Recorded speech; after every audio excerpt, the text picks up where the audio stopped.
주님 사랑 안에서 주님 더욱 사랑하는 우리가 되기를 간절히 소망합니다. 아멘. 오늘 함께 읽은 말씀 가지고 거룩한 자가 되라, 그런 제목으로 함께 은혜를 나누겠습니다.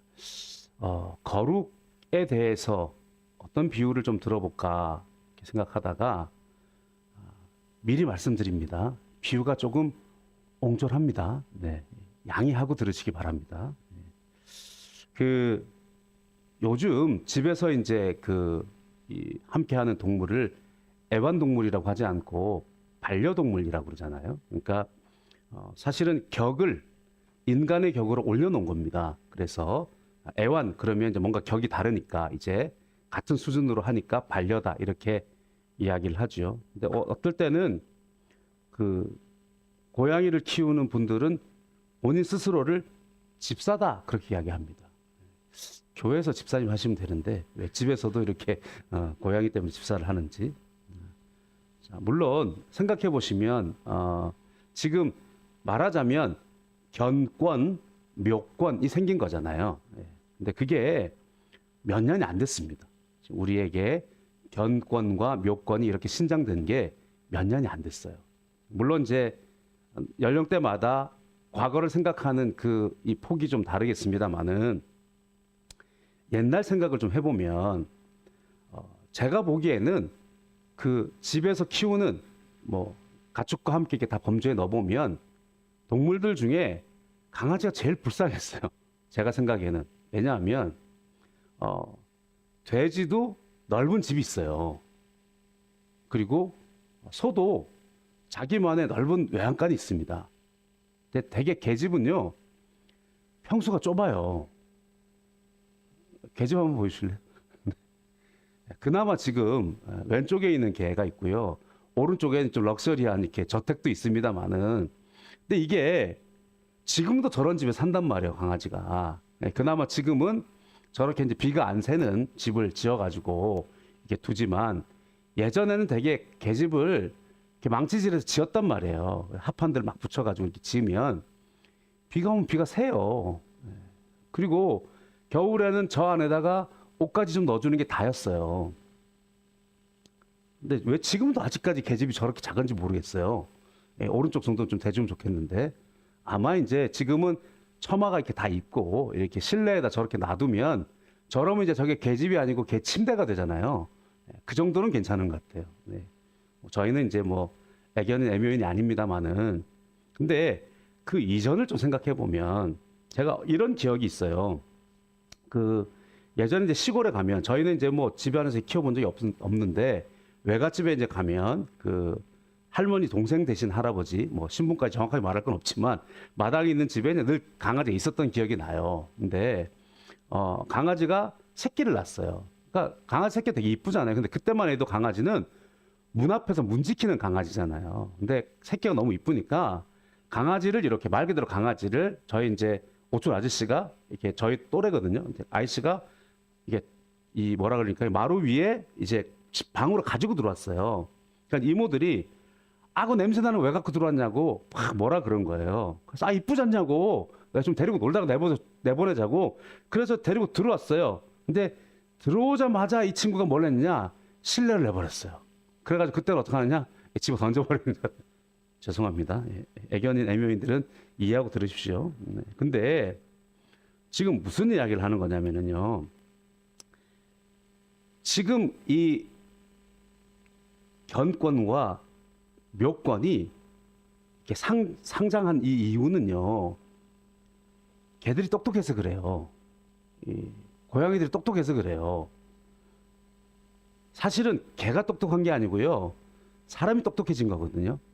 무슨 이야기냐면 원래 개는 늑대였다 그러잖아요. 그러니까 왜 언제부터 이 늑대가 사람들과 함께하는 개가 됐느냐, 설 중에 하나 그런 게 있어요. 이 추운 지역에서 추운 겨울날 먹을 것을 찾는 늑대가 인가로 온 거예요. 그리고 쓰레기를 뒤지거나 해가지고 먹을 걸 구한 거죠. 근데 이제 먹을 것이 없는데 인가에 가면 먹을 것이 있다는 걸 안 어떤 늑대가 주기적으로 오기 시작했어요. 근데 처음에는 막 쫓기도 하고 맹수니까 막 총으로 쏘기도 하고 이랬단 말이에요. 그런데 그러던 늑대 중에 한 마리가 사람을 관찰했다는 거예요. 그래서 사람을 보니까 이 적대감이 없다는 걸 표시하기 위해서 올라가 있던 눈꼬리를 내리더라는 거예요. 그래서 개 중에 똑똑한 늑대 한 마리가 눈꼬리를 내렸대요. 네. 이게 설 중에 하나예요. 그러니까 짐승은요, 눈꼬리를 내리는 법이 없거든요. 원래 이렇게 딱 그대로 있어요. 항상 이렇게. 근데 개는 눈꼬리를 내린단 말이에요. 그게 가능했다는 건 뭐냐면 사람과 의사소통이 되기 시작했다는 거거든요. 그래서 눈꼬리를 내렸어? 호의를, 적대감이 사라졌구나. 그래서 반기기 시작했다는 거예요. 그러면서 이러면 나에게 먹을 걸 주는구나 하면서 적대감을 빼며 눈꼬리를 내리기 시작한 것이 개가 됐다, 이런 이야기를 해요. 목사님 지금 무슨 이야기를 하려고 그러나, 왜 아침부터 강아지 이야기를 하냐. 자, 지금 이 비유를 이걸 이제 보는데요.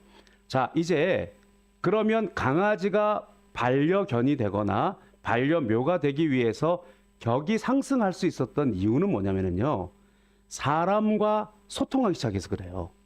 사람처럼 돼서 그래요. 그러니까 이들이 계속해서 오물에 뒹굴고 계속해서 먹고 난 다음에 아무 데서나 싸고 계속해서 밥상에 뛰어오르고 그러면 집안에서 키울 수가 없어요. 예전처럼 묶어놔야 돼요. 그런데 이들이 무언가 사람을 학습하고 사람들과 함께 지내려면 사람들의 생활 습관을 배워야 된다는 걸 알았다는 거예요. 그래서 사람처럼 살아요. 심지어는요, 서열이 정해진다면서요. 그래서 강아지들도 어느 틈엔가 가족의 서열 중에 자기의 서열 매김을 한다는 거예요. 그러면서 어떨 때는 내가 볼 때 막내한테는 짖는다는 거예요. 내가 볼 때 막내한테는 물어버린다는 거예요. 그리고 자기 자리를 엄습하면 화를 낸다는 거죠. 이쯤 돼서 이제 뭔 말을 하는지 알겠다 하면 좋은데, 자, 이거를 그대로 견격에서 이거를 사람으로 올려봅시다. 그리고 사람과 하나님의 관계를 한번 이렇게 올려봅시다. 그게 무슨 말이냐면요, 짐승이 사람의 단계로 무언가 본인을 바꿀 수 있기 때문에 사람과 같은 격을 준단 말이에요. 이거는 아닌데 처럼 행동하니까 그 격을 준 거예요. 지금 우리는 아닌 존재가 아니라 하나님과 사람의 너무나 영적인 차원의 차이가 있고 너무나 존귀와 영광의 차이가 있음에도 불구하고 하나님은 우리를 원래 그렇게 지으셨단 말이에요. 하나님의 사랑하는 자녀로 지으셨고 하나님의 택하신 사람으로 만드셨고 하나님께서 모든 만물을 다스릴 사람들로 만드셨어요. 그런데 이제는 하나님께서 죄를 지어 타락하여 하나님을 잃어버린 우리들, 하나님을 망각하고 하나님의 축복의 삶을 잃어버린 우리들을 예수 그리스도의 보혈로 말미암아 다시 하나님의 자녀의 신분으로 올려놨단 말이에요. 그런데 하물며 집안에서 키우는 강아지의 견권을 유지하기 위해서도 사람이 길들인 대로 살아가야 하는데, 원래 우리가 잃어버렸던 것들을 다시 찾아준 우리들이 하나님의 자녀답게 살아가지 않으면 안 된다는 거예요. 무슨 말하는지 이해가 있죠? 거룩은 하나님의 자녀답게 살아가는 것입니다. 이 강아지는 우리가 아무리 견권을 높여주고 아무리 그렇게 한다 할지라도 이거는 그냥 우리들이 그렇게 부여한 것이란 말이에요. 그리고 그것에 부여한 것에 합당하기 위해서 사랑받을 짓을 하는 거거든요. 아무리 그래도 걔가 사람이 될 수는 없어요. 그죠? 그러나 우리는 원래 하나님께 그렇게 지음받은 존재예요. 그런데 잃어버렸고 빼앗겼고 사라졌고 상실됐던 것들을 회복하여 주셨단 말이에요. 그런데 왜 우리가 하나님을 닮아가는 것에 게으르며 하나님의 닮아가는 것에 열심을 내지 않느냐라고 하는 거죠. 죄로 말미암아 타락하고 저주받아 우리의 신분을 잃었지만 예수 그리스도의 죽으심과 부활로 길을 회복하시고 성령님이 우리를 인도하심으로 하나님 자녀의 신분을 회복하신 하나님의 자녀답게 살아가도록 하는 것이 거룩입니다. 오늘 그 거룩을 함께 살펴보려고 하는 것입니다. 오늘 말씀에 첫 번째로 우리가 거룩한 삶을 살아갈 이유에 대해서 말씀하고 있는데요. 그것은 소망이다. 그렇게 말씀하고 있어요. 오늘 13절부터 16절까지 다시 한번 읽어보려고 합니다. 같이 소리내서 좀 읽어보겠습니다. 내용이 좀 길기도 하고 너무 좋은 말씀인데 너무 주옥 같은 말씀을 한꺼번에 묶어놓으니까 이게 좀 잘 이해가 안 돼요. 사실은 한 절 한 절 단어 하나하나만 곱씹어도 굉장히 은혜로운 말씀들인데 우리가 정해진 시간들이 있어가지고 좀 한 번에 보려고 하니까 여러분께서 생각하시면서 좋아하는 단어들 또 한번 깨달아 보면서 우리가 한번 각성하면서 읽어보겠습니다. 13절에 16절입니다. 같이 한번 다시 읽겠습니다. 그러므로 너희 마음의 허리를 동이고 근신하여 예수 그리스도께서 나타나실 때에 너희에게 가져다 주실 은혜를 온전히 바랄지어다. 너희가 순종하는 자식처럼 전에 알지 못할 때에 따르던 너희 사욕을 본받지 말고 오직 너희를 부르신 거룩한 이처럼 너희도 모든 행실에 거룩한 자가 되라. 기록되었을 때 내가 거룩하니 너희도 거룩할지어다 하셨느니라. 아멘. 서론의 비유를 생각하니까 이해가 되죠, 그죠? 예. 그래서 오늘 말씀의 시작에 그러므로 이렇게 시작하잖아요. 그러므로 13절 다시 한번 보여주시면 그러므로 이렇게 시작합니다. 그러므로는 인과관계가 있다는 거잖아요. 앞에 이유가 있다는 이야기예요. 그 이유는 뭐냐? 우리가 지난주에 살펴본 거예요. 그죠? 지난주에 제목은 와, 야, 뭘 드려야 되지? 네. 할렐루야. 네. 당황했어. 어떻게 알았지? 이번 주에도 그럴 줄. 네. 자, 선물 다음 주에 뭔가를 하나 드리겠습니다. 네, 감사합니다. 자, 너희 믿음의 확실함이었어요. 그죠? 그 믿음의 확실함이 내용인데 그 믿음의 확실함의 내용은 예수 그리스도의 십자가와 부활이에요. 우리가 믿는 것은요, I can do it 하면 된다, 뭐든 만들 수 있다가 아니고요. 우리의 믿음의 확실한 내용은요, 그리스도의 십자가와 부활입니다. 그리고 그 결국이 뭐냐? 구원이란 말이에요. 영혼의 구원. 자, 그러니까 우리가 그것을 이 그러므로가 요약하고 있는 것을 한마디로 만들면 따옴표에 있는 이 말씀이 될 수 있어요. 예수 그리스도의 십자가와 부활을 믿음으로 얻은 구원을 받은 우리들이다. 할렐루야. 이걸 확실히 알으란 말이에요. 그죠? 우리는 한마디로 말하면 구원받은 존재들이라는 거예요. 구원받았다. 그런데 그 구원이 행위나 노력이 아니라 오직 예수 그리스도의 십자가와 부활을 통해서 그것을 믿는 믿음으로 말미암아 영혼의 구원을 받은 우리들이다. 그러므로 13절에 가는 거예요. 그렇게 이어서 다시 한번 읽어볼게요. 예수 그리스도의 십자가와 부활을 믿음으로 구원을 받은 우리들이다. 그러므로 너희 마음의 허리를 동이고 근신하여 예수 그리스도께서 나타나실 때에 너희에게 가져다 주실 은혜를 온전히 바랄지어다. 아멘. 사실 요한절 가지고 설교를 해도 모자랄 것인데 믿음은 무엇을 믿나요? 믿음은 우리가 현실을 믿는다고 잘 안 그래요. 그죠? 물론 뭐 이것도 믿을 수 없다 그러지만 믿음은 대개 경험해 보지 못한 과거의 사실을 맞다고 믿든지 혹은 아직 우리에게 다가오지 않은 것들을 과거와 현실의 경험들을 토대로 말미암아서 그걸 믿는다든지 결국에 우리가 과거의 것들을 그렇다고 믿든지 미래의 것들을 그렇다고 믿든지 결국 그것은 과거의 사실을 오늘의 것으로 가져오는 힘이고 미래에 아직 다가오지 않은 것들이지만 오늘 그렇다고 여기고 살아가는 것이 믿음이란 말이에요. 그러면 믿음이 생기면 뭐가 생기느냐? 정말 믿으면 반드시 바라는 소망이 생기게 돼 있어요. 진짜 믿으니까. 그죠? 소망이 생기도록 되어져 있습니다. 우리의 거룩은 아까도 말씀드리지만 없었던 것들을 만들어내는 득도가 아니에요.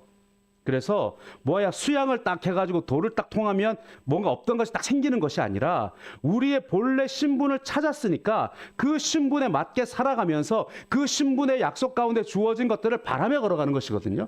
그러니까 신분은 회복이 됐단 말이에요. 신분이 회복이 되었어도 회복된 신분을 가지고 있지만 다 잘 사는 건 아니에요.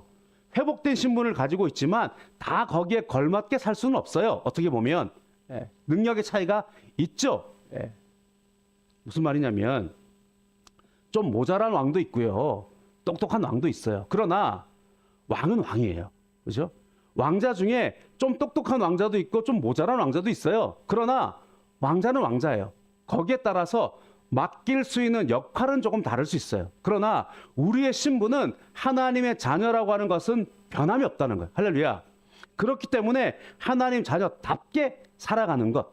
결국에 우리 가운데 하나님의 자녀로서 영혼의 구원을 받고 범사가 잘 되며 주님 앞에 영광을 돌릴 존재라고 하는 것을 믿음으로 걸어가는 것. 그것이 우리에게 중요하다는 거예요. 자주 인용하지만 미운 오리 새끼 이야기 있잖아요. 그죠? 미운 오리 새끼 이야기.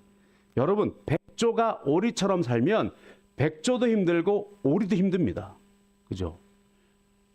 백조의 생태계와 오리의 생태계는 달라요. 어떤 일화를 보니까요. 우리가 길에 걸어다니는 비둘기를 닭둘기라 그러는데 닭둘기 말고 닭수리를 봤대요. 누가요? 닭수리. 무슨 말이냐면 우리 안에 새장 안에 닭들과 거위와 뭐 이렇게 있는 큰 새장 안에 독수리가 한 마리 있더라는 거예요. 독수리가 날개를 잡고 하는 짓이 닭절처럼 이루고 있다는 거예요. 죄송합니다. 네, 그러고 있다는 거예요. 그러니까 사람들이 막 웃었어요. 아니, 쟤 독수리 아니에요? 그랬더니 아, 저거 우리 집 닭수리예요. 그랬어요. 아니, 닭수리가 뭐예요? 그러니까 저기 같이 넣어놔도 돼요. 아, 쟤는 괜찮대. 왜 그러냐? 어떻게 하다가 그 알이 여기 굴러 들어왔는지 모르지만 거기서 뭔가 한 마리가 태어났다는 거예요. 그리고는 맨 걔네들이랑 살다 보니까 지가 닭인 줄 안다는 거죠. 그래서 독수리가 닭들처럼 이러고 다닌다는.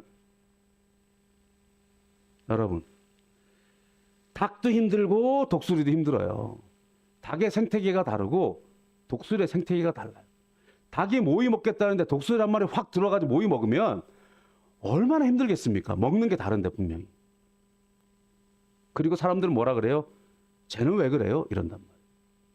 여러분, 독수리가 아마도 바깥에 내놓고 바람이 막 부는 데만 내려놓으면 얘는 분명 날 거예요. 왜냐하면 독수리가 바람만 불고 날개만 펴면은요, 독수리의 몸은 떠오르게 돼 있어요. 제가 언젠가 몽골에 갔을 때 그런 일이 있었다 그랬잖아요. 이렇게 사진 찍는 거 있었거든요. 사진 찍는데 독수리가 그냥 이렇게 묶인 상태로 이렇게 이게 이 나무의 T자형 나무 위에 올려져 있어요. 그런데 바람이 싹 불었어요. 그러니까요, 자연스럽게 독수리가 날개를 쫙 펴요. 아무것도 안 했거든요. 떠오르더라고요.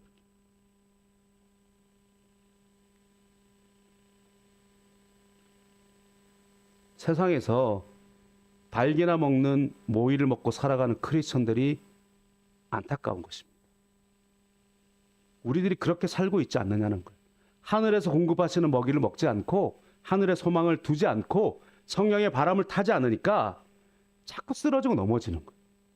날아야 될 존재가 걸으려 그러니까 얼마나 힘듭니까? 여러분, 독수리 걷는 거 보셨죠? 얼마나 엉거주춤 웃기게 걷는지 몰라요. 왜냐면 덩치가 크거든요. 이사야 40장 30절 31절에 소년이라도 피곤하며 곤비하며 장정이라도 넘어지며 쓰러지되 오직 야훼를 앙망하는 자는 새 힘을 얻으리니 독수리가 날개치며 올라감 같을 것이요 다른 박질하여도 곤비하지 아니하겠고 걸어가도 피곤하지 아니하리로다.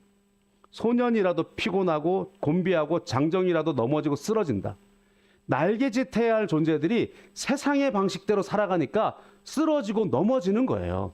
우리가 독수리 날개치며 야훼를 앙망하며 새 힘을 얻고 날아올라야 되거든요. 그런데 우리들이 계속 우리의 시선을 세상의 것들로만 가지고 있는 거예요. 세상 방식대로 공부하고 세상 방식대로 일하고 세상 방식대로 복받고 세상 방식대로 즐거워하다 보니까 우리가 얼마나 존귀한 존재인지 우리가 나라에 오를 수 있는 존재인 것을 잃어버리고 있는 거예요. 우리가 하나님 앞에 신분이 회복되었기 때문에 우리는 언제나 어디로 가야 되느냐? 항상 하나님께로 가야 돼요. 항상 하늘을 맛봐야 돼요. 항상 하늘을 덧입어야 돼요. 이것이 소망이에요.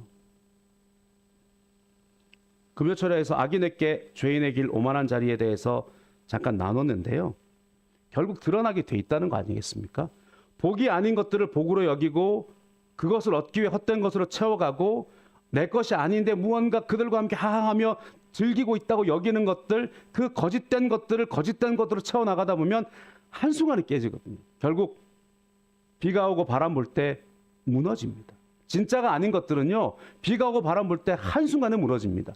비가 오고 바람이 불 때 반석 위에 세운 것들도 무너질 수 있죠. 그러나 그 주추가 놓여져 있기 때문에 그들은 금방 일어섭니다. 그런데 모래 위에 세운 집들은요, 하루아침에 무너져버려요. 우리 지난주에 마지막으로 짧게 나누며 찬양했던 하나님의 자녀로 명예 지켜가며 깊어진 삶을 주께 드린다 고백했잖아요.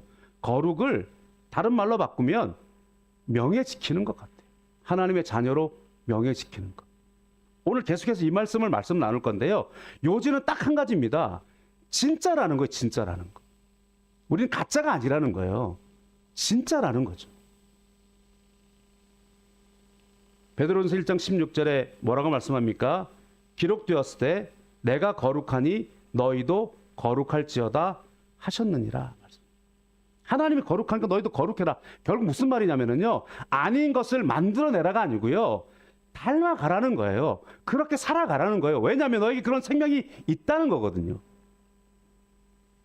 거룩은요, 결국 우리가 뭘 하면 되냐면, 거룩은 내가 애써서 만들어내는 게 아니고요, 하나님의 거룩을 닮아가고 하나님의 거룩 가운데 들어가는 건데요, 우리가 할 거는 하나밖에 없어요. 태도를 바꾸는 거예요. 태도를. 오늘 13절 말씀에 뭐라고 되어 있냐면, 너희는 마음의 허리를 동이라 이렇게 말씀했어요. 너희는 마음의 허리를 동이라. 태도가 행동 양식을 결정합니다. 삶의 태도가 우리의 삶을 바꿉니다. 우리가 태도를 바르게 해야 될 이유는 뭐냐면, 그렇게 될 존재이기 때문에, 주님이 다시 오실 그날이 분명히 올 것이기 때문에, 우리가 예수님 안에서 하나님의 자녀로 완전하게 그렇게 영광을 돌릴 것이기 때문에 그렇습니다. 예수님 다시 오실 날은요, 예수님께서 우리 가운데 말씀해 주지 않아요. 왜냐하면 날짜 정해주고 벼락치기 하는 것은요, 가짜들이거든요. 날짜 정해줘서 벼락치기 하는 것은 진짜가 아니란 말이에요. 근데 진짜는 뭐냐? 언제 어느 때 와도 그 모습이 그래야 하는 것이 진짜인 것입니다. 그렇기 때문에 우리 가운데 D-Day를 정해주지 않아요. D-Day가 정해지면 가짜들도 척할 수 있어요. 그러나 D-Day가 정해지지 않으면 진짜로 살아가는 사람들만 드러나는 거거든요. 거룩은 그렇게 하는 것입니다. 베드로전서 1장 13절 15절 다시 한번 읽어보면, 그러므로 너희의 마음의 허리를 동이고 근신하여 예수 그리스도께서 나타나실 때에 너희에게 가져다 주실 은혜를 온전히 바랄지어다. 너희가 순종하는 자식처럼 전에 알지 못할 때에 따르던 너희 사욕을 본받지 말고 오직 너희를 부르신 거룩한 이처럼 너희도 모든 행실에 거룩한 자가 되라. 허리를 동여라. 태도를 바꿔라. 근신하라고 하는 말의 원뜻은요, 술 취하지 말라는 뜻이에요. 근신하지 말라고 하는 것은요, 해롱해롱 거리지 말라는 거예요. 근신하라고 하는 말은요, 정신 차리고 있으라는 이야기예요. 은혜를 온전히 바래라. 그리고 옛사람의 방식은 너희의 사욕을 따라가는 것이다. 에베소서에 비슷한 말씀 있잖아요. 썩어져가는 욕심을 따라서, 유혹의 욕심을 따라서 썩어져가는 구습을 따르는 옛사람을 벗어버리고 심령으로 새롭게 받아서 오직 의와 진리의 거룩하심을 지으심 받은 새 사람을 입으라. 같은 말씀하고 있는 거란 말이에요. 옛사람의 삶의 방식인 사욕을 따르지 말고 거룩한 하나님을 닮아서 거룩한 자가 되라. 왜냐하면 우리는 그렇게 될 자들이고 우리는 그런 자들이기 때문이다 라고 말씀하고 있다는 것입니다. 척하고 살지 말고 답게 살아라는 겁니다. 가짜들이 세상 가운데 척하고 살아가는 걸 많은데 거기에 현혹되지 말고 진짜답게 살아가라고 말씀하고 있는 것입니다. 두 번째로 거룩한 삶을 살아가는 힘이 믿음이다 이렇게 말씀하고 있어요. 18절에서 21절 다시 한번 소리내서 읽어보겠습니다. 너희가 알거니와 너희 조상이 물려준 헛된 행실에서 대속함을 받는 것은 은이나 금같이 없어질 것으로 된 것이 아니요 오직 흠없고 점없는 어린 양 같은 그리스도의 보배로운 피로 된 것이니라. 그는 창세전부터 미리 알린 바 되시니나 이 말세에 너희를 위하여 나타내신 바 되었으니 너희는 그를 죽은 자 가운데서 살리시고 영광을 주신 하나님을 그리스도로 말미암아 믿는 자니 너희 믿음과 소망이 하나님께 있게 하셨느니라. 아멘. 다시 한번 강조합니다. 우리의 믿음의 근거와 내용은 오직 예수 그리스도의 십자가와 부활입니다. 할렐루야. 우리의 믿음은 단순한 긍정적인 사고가 아니에요. 근거 없는 것을 일단 있다고 믿고 가보는 그런 것이 아니에요. 여러분, 일단 믿어보고 가보는 것도 굉장히 힘이 있어요. 사실은요. 일단 가니까요. 아무것도 안 하는 것보다는 훨씬 낫죠. 그러나 우리의 믿음은 분명한 실체가 있는 믿음입니다. 실체가 없는 믿음은요, 사실 굉장히 무모한 거예요. 그러나 우리의 믿음은 실체가 있는 믿음입니다. 실체가 믿는 믿음의 행동 방식이 실체가 없는 믿음의 행동 방식을 한마디로 말하는 게 뭐냐면 18절에 헛된 행실이다 이 말씀이 있어요. 18절 다시 한번 보면 너희가 알거니와 너희 조상이 물려준 헛된 행실에서 대속함을 받은 것은 은이나 금으로 없어질 것이 아니라 예수 그리스도의 보배로운 피다 이렇게 말씀하고 있잖아요. 여기서 헛된 행실이라는 것은 마타이어스라고 하는 게 이제 헬라어인데요. 이건 무슨 뜻이냐면 달성할 수 없는 것을 성취하려는 공허한 행위예요. 그러니까 안 되는 것들을 그냥 애쓰는 거란 말이에요. 세상의 모든 것들은요 그런 것들이에요. 자, 온갖 우상 숭배, 온갖 주술적인 믿음, 과학의 신봉, 자신이 가지고 있는 어떤 신념의 믿음, 헛된 행실이에요. 여러분 주술적인 믿음을 한번 예를 들어보면 주술적인 믿음이 뭐냐면 산에 가면 산신, 그죠? 뭐 이런 건 약간 그런 식으로 하면 될까? 산에 가면 산신, 바다에 가면 해신, 뭐 이렇게 죄송합니다. 졸릴까봐. 건강 위에 건강신, 재물 위에 재물신, 온갖 신을 다 섬겨요. 여러분 온갖 신을 섬긴다는 것은요 두 가지 조건을 가지고 있거든요. 신을 섬긴다는 건 하나는 그 신에게 정성을 들여야 돼요. 하나는 그 신이 금지하는 게 있어요. 그죠? 그러면 온갖 신을 섬긴다는 건 뭐냐면요. 바다에 갈 때는 뭔가를 정성을 들여야 되고 바다에 갈 때는 금기 삼는 게 꼭 있어요. 산에 가면 산에 갈 때에 정성을 들여야 할 것이 있고 산에서 금기셔야 될 게 꼭 있어요. 정성을 온갖 데다 쏟아야 돼요. 그리고 동으로 가면 뭐라 그러고 서로 가면 뭐라 그러고 방향 때문에 뭐라 그러고요. 앉으면 앉았다 뭐라 그러고 서면 서면 뭐라 그러고요. 온갖 걸로 나를 다 주술로 묶어놔요. 그게 헛된 거라는 거예요.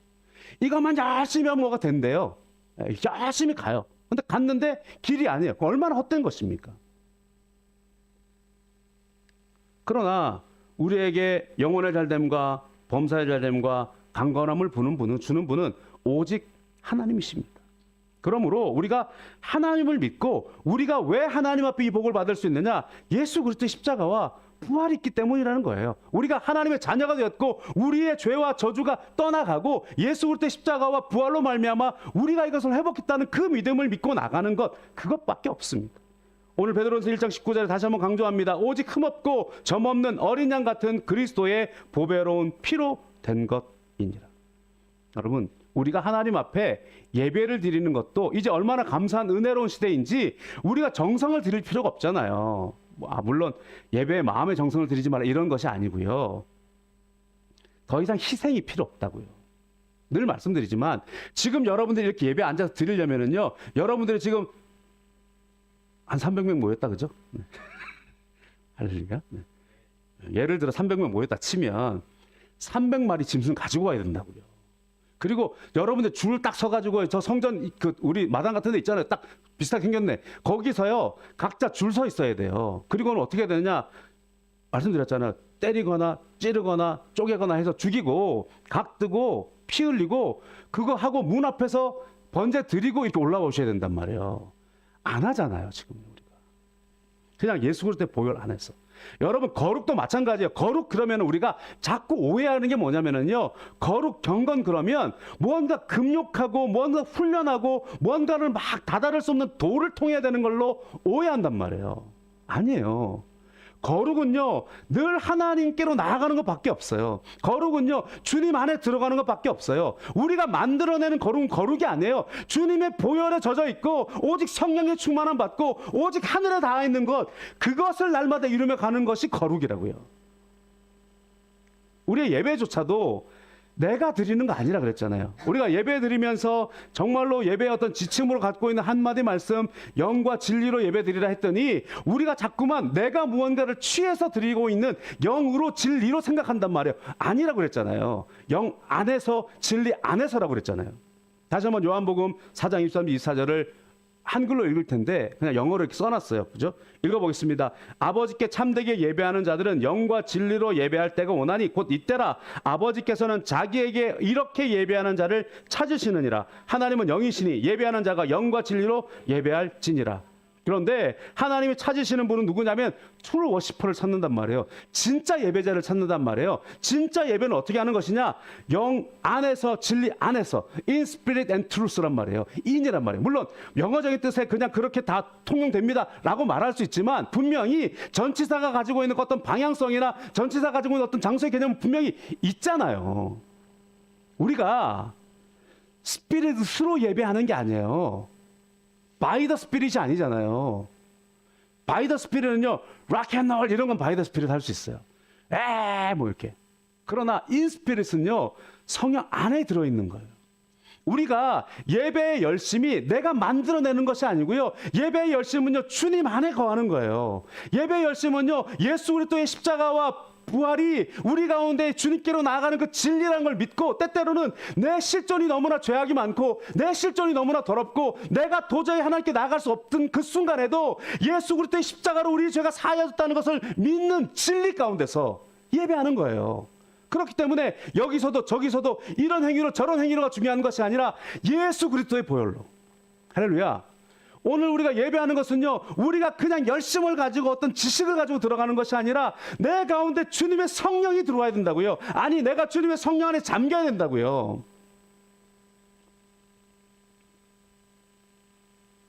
성령 충만 생각하다가요, 스폰지가 생각나더라고요. 그냥 뭐 빈 그릇이 아니니까, 우리는 빈 그릇은 그냥 그릇만 가지고 있는 거니까. 근데 성령 충만하면 우리의 개성과 이런 게 좀 이렇게 녹아 나오잖아요. 그러니까 그렇죠. 흙이 제일 좋을 수도 있겠어요. 화분의 흙, 그죠? 흙 안에 토양이 있고 양분이 있어요. 하나님이 우리를 흙으로 만드셨으니까, 그죠? 근데 흙에 화분에 물을 줄 때 한 번에 그냥 푹 부면은요, 안까지 젖지 않아요. 그러면 그냥 훅 새버려요. 그런데 이렇게 제가 커피 내리다 그 생각도 많이 했는데, 커피를 잘 이렇게 아름답게 추출하려면 커피에 이렇게 뜸을 확 들이고, 그죠? 여러분 커피 많이 알잖아요. 이제 커피 싹 잘 갈아서 커피에 뜸을 싹 들이고, 그거를 이렇게, 그것도 뭐 이렇게 한 방울씩 똑똑똑 떨어뜨리느냐, 혹은 이렇게 잘 원을 분명 긋느냐, 방법은 여러 가지예요. 그러나 중요한 것은 들이다 부으면 안 된다는 거예요. 들이다 부으면 물이 그냥 빠져나간다는 거잖아요. 그런데 그 안에 있는 거를 잘 녹여 있는데 그게 또 그냥 이렇게 말라 있는 상태가 아니라 정말 척정말 이렇게 전체로 촉촉히 젖어가지고 이게 쫙 흘러나오면, 커피를 내려보신 분들은 뭔가 상상을 하고 들으실 텐데, 지금 그런 거란 말이에요. 그런 거. 스펀지에 차 있긴 해요. 그런데 스펀지가 다 흡수할 수 있는 정도가 아니라요, 스펀지가 다 흡수를 해 있는데 그게 그 가운데서 이렇게 찰랑찰랑 넘치는 그 순간 있잖아요. 그게 우리의 충만이 돼야 돼요. 인스피릿. 스피릿 안에서 예배한다는 거는요, 그러니까 성령 안에 그냥 가만히 있어도 되는 것이 아니고요, 그 가운데 이렇게 젖어 있고 내 안에서 이렇게 내 거를 다 녹여내고 그 모든 것들이 다 이렇게 흘러나오는 그 예배. 내가 컨트롤하는 것이 아니라 컨트롤 당하는 예배. 성령 안에, 그리스도 안에, 믿음 안에 행하는 것입니다. 자, 거룩한 삶을 살아가는 방법은 사랑이고요, 거룩한 삶의 지침은 말씀입니다. 이 두 가지는 어떻게 보면 같은 내용이기 때문에, 그러나 조금 구별할 필요가 있기 때문에 제목만 구별을 했습니다. 22절에서 25절 말씀인데요, 읽어보겠습니다. 너희가 진리를 순종함으로 너희 영혼을 깨끗하게 하여 거짓이 없이 형제를 사랑하기에 이르렀으니 마음으로 뜨겁게 서로 사랑하라. 너희가 거듭난 것은 썩어질 씨로 된 것이 아니요 썩지 아니할 씨로 된 것이니 살아있고 항상 있는 하나님의 말씀으로 되었느니라. 그러므로 모든 육체는 풀과 같고 그 모든 영광은 풀의 꽃과 같으니 풀은 마르고 꽃은 떨어지되 오직 주의 말씀은 세세토록 있도다 하였으니 너희에게 전한 복음이 곧 이 말씀이니라. 항목을 묶어놨어요. 그죠? 네. 말씀대로 살아가는 것이 우리가 소망대로 우리가 거룩하게 살아가는 지침인데, 결국 말씀의 한마디 요약은 사랑이란 말이에요. 그죠? 그런데 소망을 가지고 믿음의 태로 살아가고 실천하는 걸 결국 말씀 따르는 것인데, 그것을 요약하는 건 사랑인데, 사랑을 또 실천하라 그러면 또 율법이 돼요. 그래서 우리는 사랑하게 되어 있다는 걸 강조하고 있는 거예요, 사실은요. 여러분 한번 보십시오. 우리 가운데 뭐라고 말씀하냐면 22절 한번 볼게요. 너희가 진리를 순종함으로 너희 영혼을 깨끗하게 하여 거짓이 없이 형제 사랑하기에 이르렀으니 마음으로 뜨겁게 서로 사랑하라.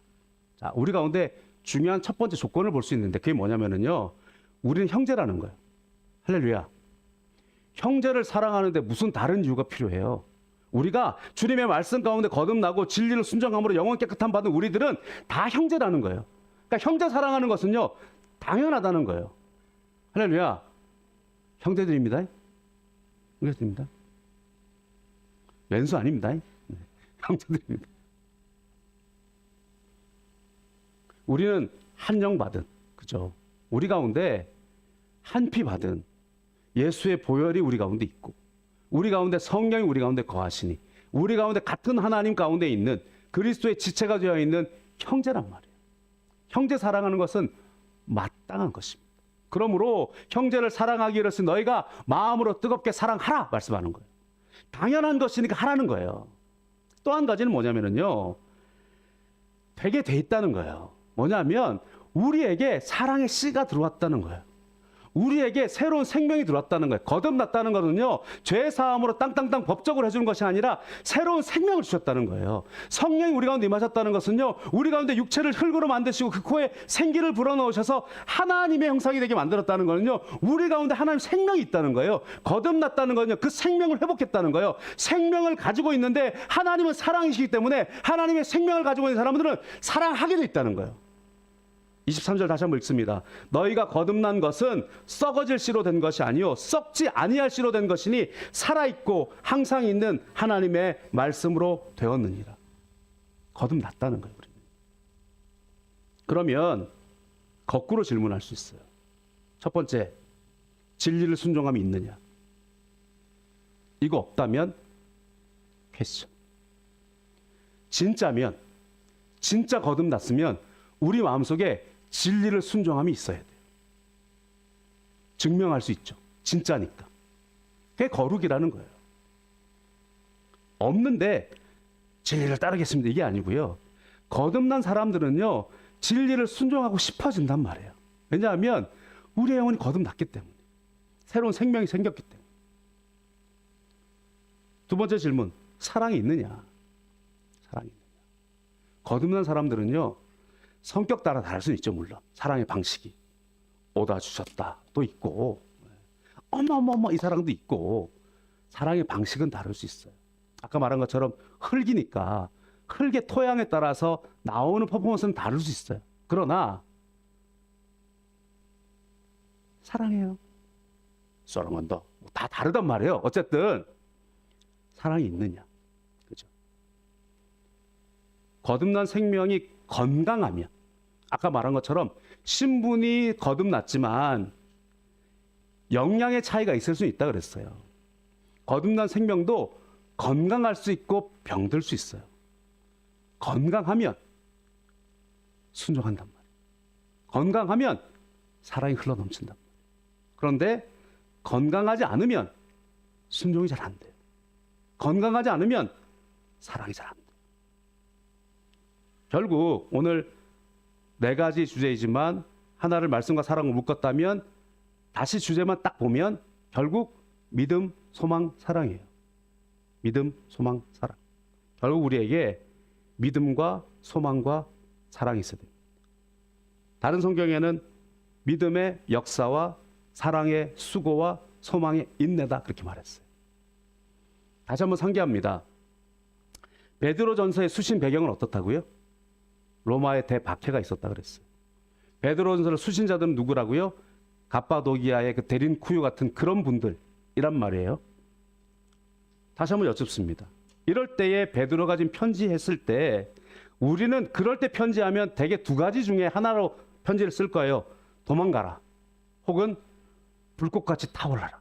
너희가 하나님의 뜻이니까 장렬하게 순교해라. 베드로전서에는 이런 말씀이 물론 있겠지만 거의 없어요. 베드로전서의 주제는 오히려 거룩해라, 사랑해라라고 그랬잖아요. 그렇기 때문에 오늘을 살아가는 우리들, 모든 세대, 모든 시대에게 강조할 복음의 내용이 동일합니다. 결국에 믿음, 소망, 사랑. 그렇기 때문에 사도 바울은 고린도전서에서 이것이 영원할 것이다 말씀했어요. 결국에 소망은 뭐냐? 천국 소망입니다. 결국에 믿음은 그리스도의 십자가와 부활입니다. 결국에 사랑은 진리의 말씀의 순종입니다. 결국 우리가 거룩은 뭐냐? 천국 소망 가지고 십자가의 죽으심과 부활을 믿고 오늘 사랑을 실천하며 살아가는 것이 거룩이다. 행동적으로 말하자면 그런 것이다. 그러나 거룩을 다시 한번 요약하자면 하나님의 자녀가 되었고 하나님의 자녀의 생명력을 가지고 건강하게 하나님의 자녀의 명예를 지켜나가는 것, 그것이 우리의 거룩이다라고 말씀하고 있으며, 풍요로울 때나 박해 때나 동일하게 지켜가야 되는 것, 하나님의 자녀로 거룩하게 걸어